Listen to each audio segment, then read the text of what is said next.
Hello, everyone, and welcome to Empire State Weekly. I'm Tim Lake, the host of our new half-hour weekly program on this TV station that profiles how politics affects nearly everything we do here in New York State. Now, we are based in Albany, but Empire State Weekly is dedicated to focusing on events and activities in your New York State region as well. Well, tax reform is the big focus this week, coming off the House narrowly passing their wide-ranging overhaul on Thursday. But as Empire State Weekly's Mark Meredith explains in Washington, the fight is far from over.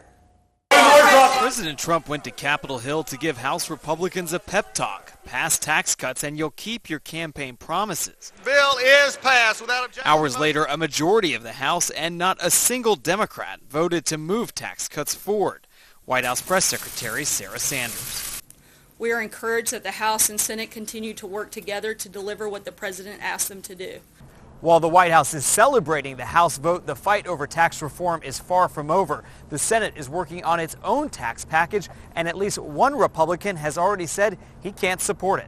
Wisconsin Senator Ron Johnson says the plan helps corporations, not small businesses. And so I'm just looking for a fair shake for all businesses to maintain the competitive balance and position of all businesses. While Johnson is a no vote right now, Small Business Administrator Linda McMahon says she's convinced the senator will eventually change his mind. He was able to speak with the president last night that he's going to have more information relative to the tax bill and how it's going to shake out, and he, I think, wants to be supportive of the bill. But Senate Republicans can only afford to lose one more vote and still pass tax cuts. Democratic Minority Leader Chuck Schumer says Democrats are stuck on the sidelines. The process they've put in doesn't give us any say, so it's hard to slow it down. But Republicans say Democrats are making the mistake of not jumping on board. The Senate is expected to vote on its tax package after Thanksgiving. In Washington, I'm Mark Meredith. So now, New York's 9 House Republicans were split down the middle on this vote. Zeldin, King, Donovan, Faso, and Stefanik all shooting down the plan. But Tenney, Reed, Katko, and Collins all voting with the Republican majority for this sweeping tax reform. Now, those yay votes coming amid some strong opposition, too, from local municipalities. On Monday, mayors from all around the state of New York gathered in Albany to voice their concerns about the bill. Empire State Weekly Capitol correspondent Morgan Mackay shares their message. In the city of Binghamton, this would cost approximately $2,600 on an annual basis. Richard David, the mayor of Binghamton, explains how much the average homeowner in his city would lose if the state and local tax deductions, or SALT, were removed. Many of the residents and families that live in our respective communities live paycheck to paycheck. So obviously this is more than one paycheck. David was joined by around 50 other mayors in the state, all calling on the state's representatives to vote no on this bill. Anyone who represents New York State in Congress recognize that a vote for this elimination is a vote against the state. I understand why Ted Cruz likes this bill, but I don't understand why Congressman Tom Reed likes it. Many, including the mayor of Ithaca, are baffled on why a few congressmen in the state are supporting this bill. All of the Democratic members of the House have voted against us. Most of the Republican members of the House in New York State have voted against us. But a couple, including my own, Congressman Tom Reed, has voted to raise property taxes in his own district, which we just don't understand. I'm Morgan Mackay for Empire State Weekly. So the question is, how will this current tax plan impact already highly taxed New Yorkers? I'm joined now by our weekly contributor, Diane Donato from WGY Radio, and Michael Kink, the Executive Director of the Strong Economy for All Coalition. Thank you both for joining us this morning. You're welcome. And it's been a very emotional reaction to the House passing this bill. And we've had our New York State, many of our Congress members saying no, they can't go for this because it's a problem for New York State. A lot of plates are spinning in this, and fairness is in the eye of the beholder, but the Republicans who voted for this still say this theory will work. They still stand by it. You say if they wanted to create a middle-class tax cut, they could have done it in different ways. I want to know what those ways are. Yeah, the sales pitch is that if you give more money to rich people and multinational corporations, it'll magically create jobs. And that just hasn't happened. That's not the sort of economic reality that we've seen in America over the last 25, 30 years. The fact is that the economy grows best when we have broadly shared prosperity. What they're doing now is just giving a bunch of money away to heirs and heiresses on Park Avenue and to multinational corporations that already have hundreds of billions of dollars on their balance sheets. Is that in the tax brackets they're doing that, or in the closing of the loopholes? Because they say that we are closing a lot of loopholes, and again, fairness is somewhat in the eye of the beholder. I'm afraid that they're not closing very many loopholes, and they're actually opening some new ones. The biggest amount of money in this tax bill is going to big corporations, to the multinational corporations, and there are even some new incentives to outsource jobs, the kinds of things that drive folks on both sides of the aisle crazy. The elimination of the estate tax is targeted right at the sons and daughters of the billionaires, right? The Trump family itself would benefit a lot from that. It's not the kind of tax plan that most people want, and that's, I think, why public opinion surveys show that it's really unpopular. So the critics say the biggest impact, though, on New Yorkers is on the loss of the deductions for the income tax, the sales tax, and then the property tax and your mortgage interest deductions. That adds up to a lot of money for average New Yorkers. It really does. And, you know, the elimination of the deduction for property taxes in particular is really going to hit working class, middle class people hard. In the House bill, they leave out a little chunk of property tax deductibility on the federal level. On the Senate bill, they eliminate it entirely.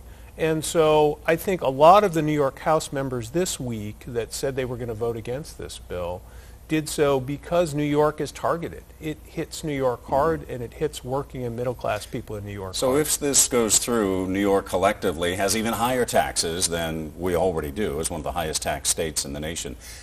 Further down the road, what happens maybe in Albany to try to offset this? I think Albany has to respond, and the smart move would be to do what regular people want, right?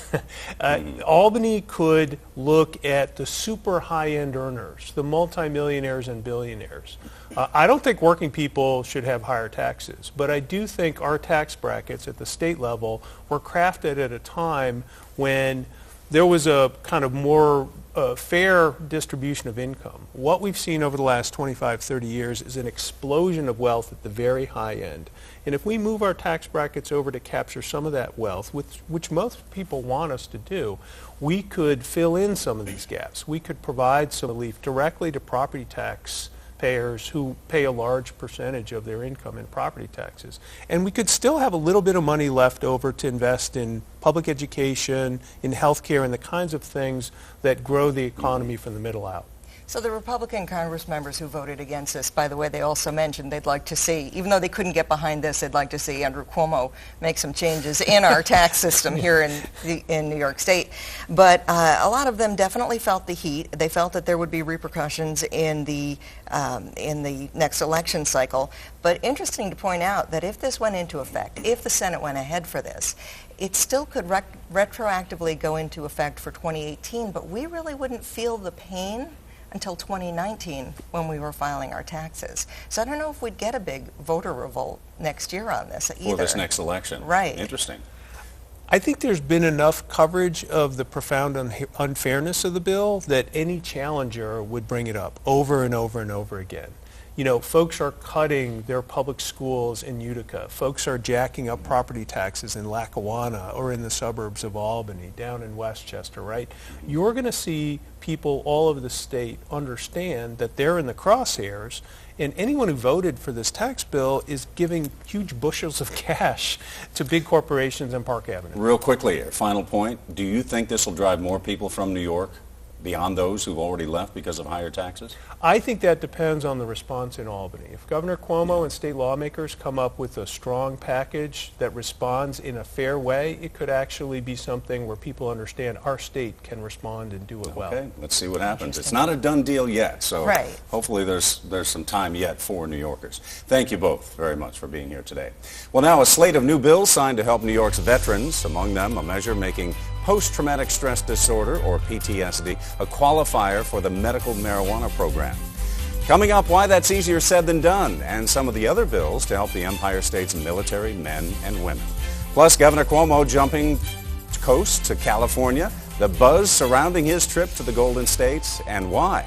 And a reminder, if you have a comment or a story idea, you can let us know about it. You can email us here at Empire State Weekly, or you can find us on Facebook and Twitter.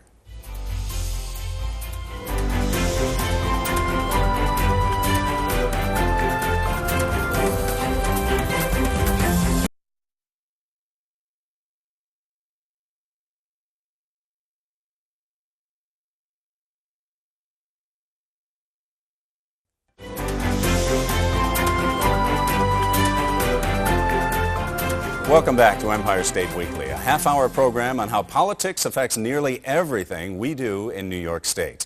I'm Tim Lake in Albany. Well, coming off Veterans Day, Governor Cuomo passing a slate of bills to help New York's servicemen and women. One of the laws will mean extra days off for combat veterans employed by the state. It would allow them to obtain health and counseling services. The additional leave is needed to help address the traumas they have faced both abroad and here at home. Another bill adds post-traumatic stress disorder to the list of qualifying conditions for New York's medical marijuana program. It is estimated that 19,000 patients with PTSD in New York could benefit from the use of medical marijuana. There were 3 other bills on the list, too. One waives civil service examination fees for honorably discharged veterans.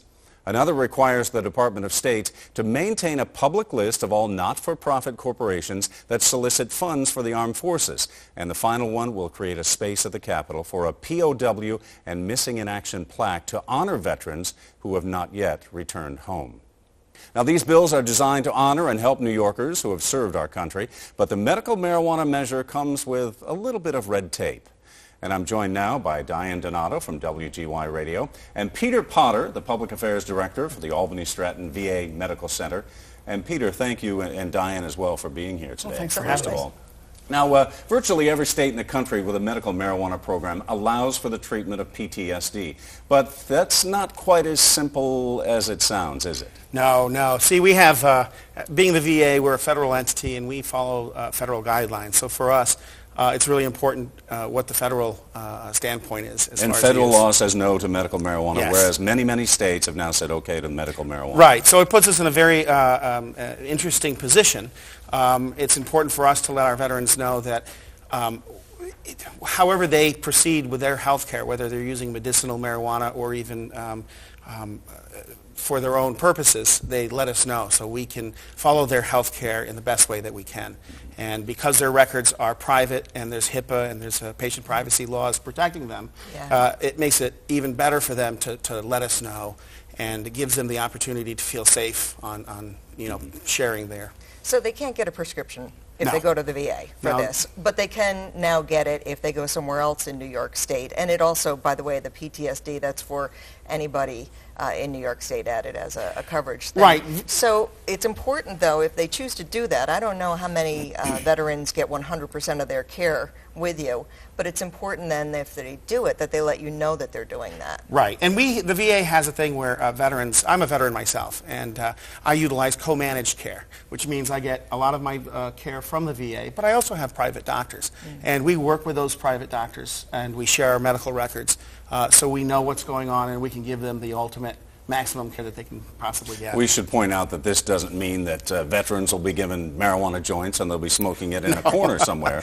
It's administered a couple of different ways, one with pills and one with oils. And that sort of thing. Right. Yeah. But either way, not yet. But now, if ever there were a group who could hold some sway and put some upward pressure on the federal government, I would think veterans could do that, but that's not necessarily a function of the VA. No, we don't get into that part, no. Okay. The veteran organizations, they're very, very vocal. Certainly, we partner with them, and we talk and let them know what we've heard from veterans as far as what they want and what their needs are, and they let us know. So they are our champion in Washington, and it's a good partnership. All right, Peter, these other issues. We've had some issues in the past where organizations have solicited on behalf of the VA, and it hasn't quite worked out where everyone is sharing the money. So this bill would benefit veterans groups? This is an excellent bill. I'm sure everybody's seen some of the panhandlers. They're out on the streets. streets, and they all have signs of how the money is going to a different organization. And this really is nice because there's always the question. We get calls. I get calls constantly. Is this group providing donations to the VA? So you'd have to have a list of groups available, right? Yeah, and that helps because it lets people know what they're supporting, who they're supporting. And, you know, those groups come to us and they provide us funds as well. So this is really a valuable tool for the VA, for veterans and all. So this was a slew of things that were announced on Veterans Day, which makes sense to do that on Veterans Day. New York State, when it comes to veterans, what's the feedback you get? I will say that at military.com, New York State came up as 34th in how well it takes care of its veterans. But when it was taken out by Wallet Hub, they said that when it actually came down to health care, New York is actually second best in the nation when it comes to taking care of veterans. So overall, what's the feedback you get about how New York State is taking care of its veterans? We get great feedback. The Northeast, New York in general, our network, which is New Jersey and New York, we have very high numbers. Our rates of folks coming in and getting their appointments in a very good time, our access rates are very, very good. So, and I think a lot of that has to do with our partnerships with the state. In the Capital Region, we had all 5 of the local mayors involved with ending homelessness, our efforts to end homelessness. And you see it in the providing veterans who want assistance. I mean, you can't force people to get assistance, but to be able to get that number down to a 0 is an impressive number. And you know, we've been trying different things throughout the state to see what works best. And it's nice to see that New York State is recognizing that, saying, okay, now how can we implement this statewide? All right, one final point here, and this is a small one, but probably not, because this also provides for a plaque location to honor those who are still missing in action and would go up with the Capitol. A nice gesture that would give all veterans maybe a place to come when they're in Albany. And you know what? Seemingly it is small, but it's huge in the veteran community because, you know, we look out for our brothers, and for those folks who have not made it home yet, it's a knife in the heart. You know, we always look out for them, and when we see that there's that recognition there, it's an important piece. Even though it's a small movement, it's something that is very big in that how veterans perceive it, and that was nice to see. All right, thank you both very much for joining us here on Empire State Weekly. It's good to have you here as well. Very nice to be here. Thank you. All right, rising waters ravaging homes along Lake Ontario this year. You saw it on the news. Coming up, the move in Washington that's paving the way to help most areas along the lake shore and the St. Lawrence River. That's coming up.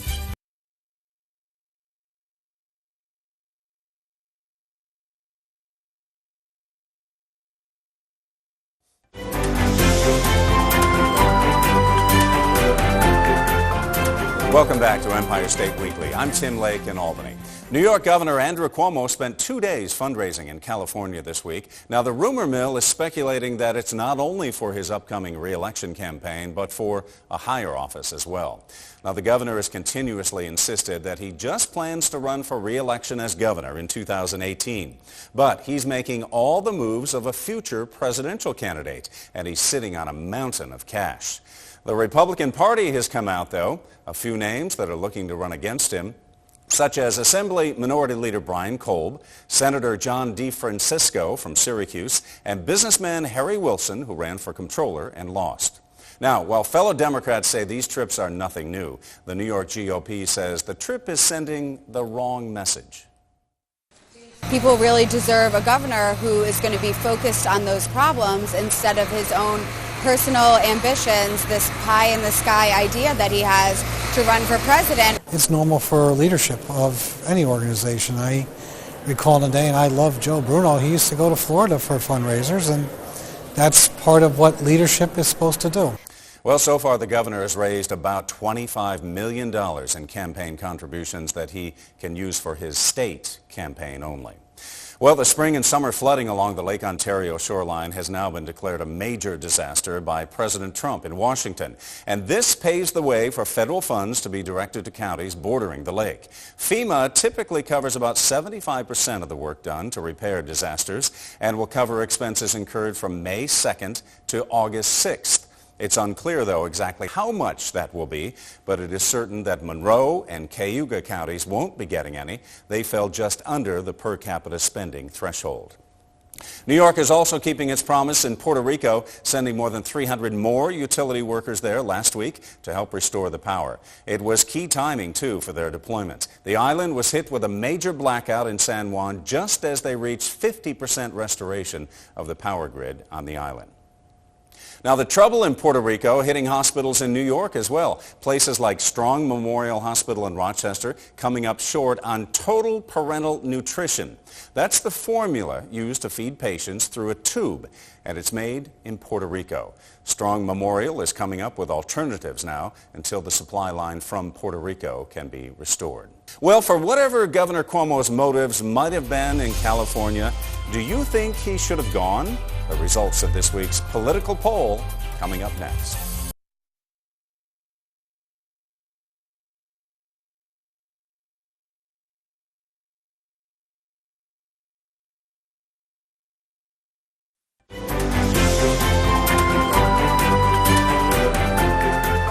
And now the Empire State Weekly political poll out this week asking about Governor Cuomo's trip to California. We ask if you thought that he should have gone or maybe keep his focus here in New York State. And you answered right down the middle, 50% saying yes and 50% saying no. And of course, we'll see much more from Governor Cuomo's campaign trail heading into next year. And time will tell if he has his eyes set on Washington and maybe running for president. But for now, for all of us here on Empire State Weekly, I'm Tim Lake in Albany. We'll see you right back here next week. And don't forget, you can watch Empire State Weekly all over New York State. Here now is the full schedule of Empire State Weekly in 9 New York State regions.